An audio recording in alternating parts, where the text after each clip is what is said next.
Tollywood star hero Pawan Kalyan గారు ఎంతో ప్రతిష్టాత్మకంగా నటించిన సినిమా పేరు హరిహర వీరమల్లు. ఈ సినిమా ఎప్పుడో మొదలుపెట్టినా రాజకీయాల కారణంగా పవన్ కళ్యాణ్ గారికి ఈ సినిమా షూటింగ్లో పాల్గొనలేదు. దీంతో ఈ సినిమా వాయిదా పడుతూ వస్తోంది. ఏటకేళ్లకు నిన్న ప్రపంచవ్యాప్తంగా ఈ సినిమా అన్ని థియేటర్లో రిలీజ్ అయింది. పాన్ ఇండియా స్థాయిలో పవన్ కళ్యాణ్ గారి సినీ కెరీర్లోనే మొట్టమొదటిసారిగా ఈ సినిమా ప్రేక్షకుల ముందుకు వచ్చిన విషయం విదితమే.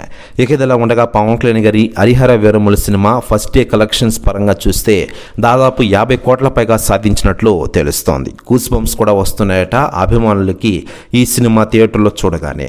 మరోవైపు ఈ సినిమా గురించి ఇప్పటికే సెలబ్రిటీలు, రాజకీయ నాయకులు స్పందిస్తూ ఉండగా తాజాగా రేవంత్ రెడ్డి గారు స్పందించారట. ఆయన మాట్లాడుతూ మెగాస్టార్ చిరంజీవి గారి తమ్ముడిగా పవన్ కళ్యాణ్ గారు అదిరిపోయే లెవెల్లో సినిమాలో నటిస్తూ ఉన్నారు.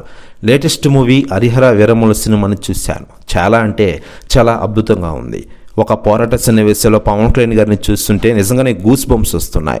హరిహర వీరమల్లు సినిమాతో ఒక చరిత్రని ప్రేక్షకులకు తెలియజేశావు పవన్ కళ్యాణ్ గారు.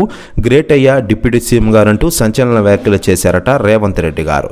ప్రస్తుతం వ్యాఖ్యలు వైరల్ అవుతున్నాయి టోటల్ తెలుగు ఇండస్ట్రీలో. మరోవైపు ఈ సినిమా మొదటి రోజు కలిపి హరిహర వీరమల్లు సినిమా గ్రాస్ పరంగా దాదాపు 65 కోట్ల నుంచి 75 కోట్ల వరకు కలెక్షన్స్ సాధించిందని సమాచారం అందుతోంది. మరోవైపు కలెక్షన్స్ పై తాజాగా అధికార ప్రకటన వెల్లడించింది మూవీ టీం.